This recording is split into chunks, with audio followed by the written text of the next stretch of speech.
Hi everyone, it's Mary and welcome to my Oasis Live. So today I'm giving you updates on my plants that are still growing in November, which is kind of amazing. If you're watching this on IGTV, I did a winter care video in my YouTube channel and I mentioned that I was going to do this. And if you're watching this on YouTube, do follow me on Instagram, and I sometimes post contents like this on my IGTV from time to time and also give you plant updates there as well that's more frequent than it would be on YouTube.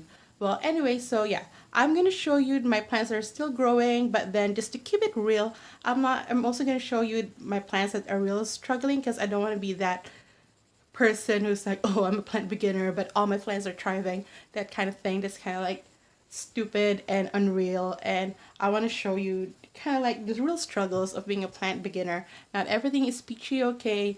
Not everything is, perfect. So I'm going to show you the plants that also are struggling just to keep it real with you guys. So mostly I'll give you the updates on the plants that I have in my bedroom.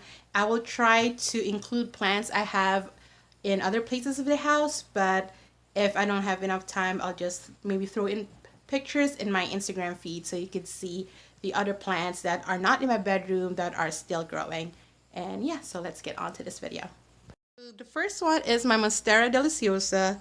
This is the leaf that it produced, I think, just a few days ago.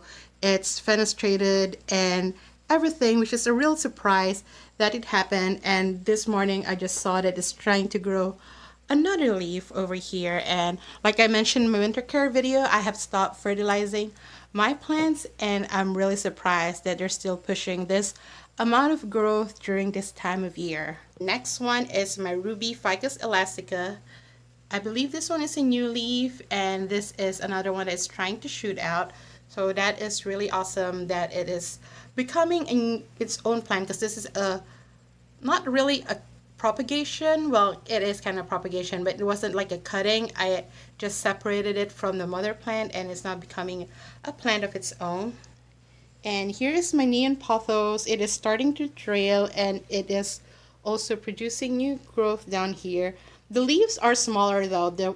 Even though there are new growths in some of these plants, particularly my pothos, some of them are producing small leaves.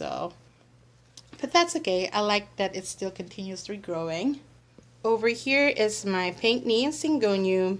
This one is still growing new leaves as well. When I got this at the plant swap, I believe it only had 2 leaves, and look at it now. The way to keep the pink in this plant, I've learned, is to not give it too much light. So I think it works best in my vanity. I put it in the plant shelf, and I even put it on the lower shelf so that it wouldn't get a lot of light, but it's still kind of faded. So that's why I put it back here in my vanity so that it will keep more of its pink color and not turn. And this is my baby rubber tree, and it also just popped out this new leaf, and I think it's also starting to pop out a new leaf over there. So that's amazing. And here's my Fiddle Leaf Fig tree. It's also producing a leaf up here, as you can see. It has that red spots over here. At first I was worried about this, but like in the long run I stopped caring. I did hear from others that it might just be a common thing among fiddle leaf figs. It's not necessarily a sign of disease, but it is something to watch out for. And there's also another one popping it here.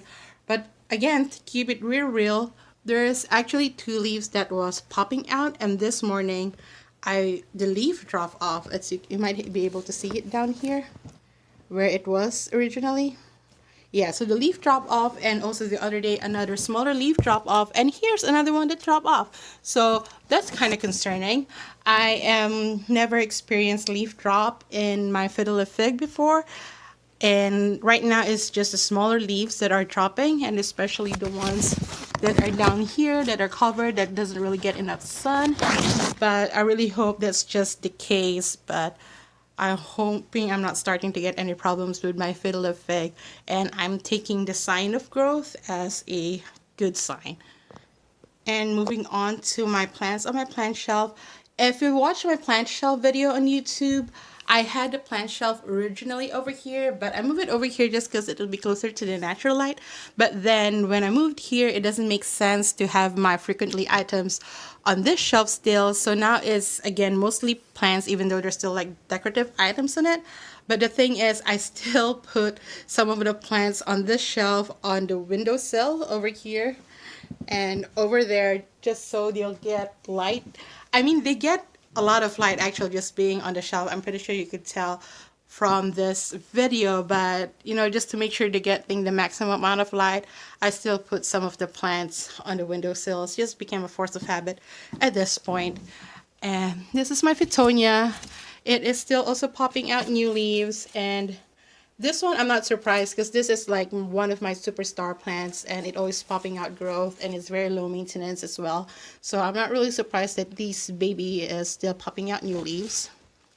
And this is my Marble Queen, which I just recently repotted as well, and I'm kind of nervous that it would experience root rot again because this pot originally had my string of pearls and it suffered root rot. I'm going to show you later on what's left of it, but yeah, but I didn't have any other pot that I could put it in, so I put it in here, but hopefully it is okay. I'm just monitoring it real closely. It is, I think it is still producing new growth. I haven't really seen any lately, so it might have stopped growing, this one, but it has grown significantly since I had taken it out of the water propagation. And this is my Hoya Crimson Queen. It has been popping out smaller leaves like this one, the white ones, and like a couple back there, but it's also losing a lot of leaves like this one. But it's mostly the white leaves, which is kind of like expected since the white leaves don't really last that long. So that's the state of my Hoya carnosa. This is my Hoya Carrie. It popped out 2 new leaves in October, which was surprising because I thought it stopped growing for the year, but I think now it has officially stopped and moved to dormancy because I haven't seen any signs of proper new growth. But I don't know, it might surprise me. I'm thinking of actually propagating one of the leaves and giving it to a friend or two, or maybe do a giveaway for Valentine's Day so it'll be ready by Valentine's Day.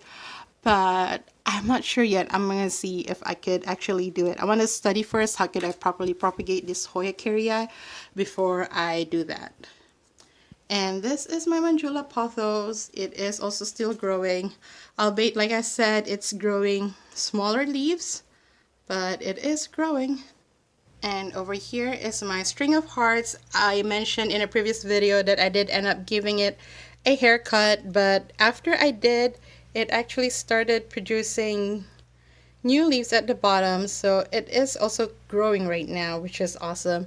And this is the propagation of it. I gave the other one in my giveaway to someone, to True Passion on YouTube, so she got my propagation of my string of hearts, and I hope she likes it and it's doing well. And this is my Monstera adansonii. As you can see, this one is struggling. It has another yellowing leaf that I'm gonna take out today, and this one is on its way out. And this one, I actually, if you watch my Clean Leaves YouTube video where she talked about her plants that are struggling, she mentioned her Monstera and adansonii experiencing the same thing, and we kind of came to a conclusion that maybe it's just the huge temperature drop that we both experienced. She lives in Chicago, I live in Maryland, and it might just be like the huge temperature drop that causing the plants to act this way, because we are definitely sure that it's not root rot that is causing this for our plants. And then Erica Loads uploaded a Monstera adansonii care video, and she said yellowing leaves during this time of year just might be a sign of the plants going to dormancy. So I really hope that's the case for this plant, because it's not looking very pretty right now. And it's also the new leaves that are coming out. It is still growing, because as you can see, has yellow leaves, but it's also growing. But the new leaves that are coming out are very small and not fenestrated. So yeah, I think this is very common though for house plants for Monstera for Mysteria Addisoni that are narrow leaf, that some of the leaves just come out small and not fenestrated. But yeah, so hopefully by next growing season, I'll take this out, and maybe with more sun and being outside, it will grow bigger and produce leaves that are fenestrated. But this Hoya carnosa compacta finally produced new leaves for me after complaining so long that it hasn't. So this top new ones are new leaves, and I believe this one also are new leaves, and I think it had stopped growing though, but these two leaves are like new ones that came out in November, which is exciting. And this, I've been calling this a jade succulent. I don't know if it actually is, but let's just call it that. I've noticed that a leaf dropped, but then it started to propagate its own as well, and there's also a lot of babies down here that I just recently noticed, so that's kind of amazing. And this is my Haworthia. I gave my original one to my sister. She has it in her office, and this is one that I got on clearance from Lowe's, and looks like it is also still growing. Up here I have my Hartley Philodendron. It's also still showing a lot of growth for this time of the year. So this is a string of pearls. I originally had it in this plastic container, but I think it was too wet, so I put this in the terracotta so that the terracotta could absorb some of the moisture. It's currently on sphagnum moss, so I'm hoping that would work better, and so far it has, because like the string of pearls that I gave away, it was in sphagnum moss, and before I ship it off, I think it was in a perfect condition. So I hope this one would perform the same way as far as producing roots, because that other one produced roots in 2 weeks. And like I said, the original plant suffered root rot. I have to get rid, not quite a lot to be honest. This is still mostly of it. This is still most of it. It just looks not a lot right now because the pot that it was in was too large for it, which I think was also the reason it eventually got root rot. Over the summer, it didn't mind, or it just bared with it because there's enough sun for it to dry out the soil. But come October, November, there wasn't just enough sun for the soil to dry out that quickly, and hence the root rot for the string of pearls. And this is my satin pothos. I've been debating many times whether I should start propagating from this or not and sell it or Etsy or do a giveaway, but I kind of decided against it. I just want this thing to grow and grow really long and have it to be my new background for my YouTube videos. So I'm just gonna let it grow and grow long. And this is my Cebu Blue Pothos. It is growing, but at the same time, it's also struggling, if you understand. Because look at this. This is new growth, but is this healthy new growth? No, it's not. So I don't really know what's wrong with it. And this one is yellowing leaf, and I think earlier in October it had root rot on that side, which I got rid of, but thankfully it didn't spread to the other plants. But yeah, so I think too many propagations of this plant, so maybe that's why it also kind of rebelling right now. But like I said, there is new growth, but it is smaller leaves, and I don't even know what that is. This is just like a long stem with no significant leaves. So, and this is the Philodendron Brazil that is also still growing. So that's it for my plants that are still thriving in November and those that are struggling as we head towards winter. Thanks for indulging me. And the video got too long, so sorry I hadn't had time to show you my other plants that are not in the bedroom, but I would just post photos in my feed and some on my Instagram stories in the coming days. And yeah, I think as plant parents, when our plants are living their best life and they're thriving, it's okay to show them off and be proud. And if they're struggling, we don't have to be embarrassed. It's just all part of the plant journey. And it's great that we have this kind of plant community where we could share the highs and lows with our plants. So if you have plants that are still thriving in November or are struggling as we head towards winter, share them in the comments. I would love to hear about your plant journey as well. So yeah, thanks again for watching and have a plentiful day. Bye!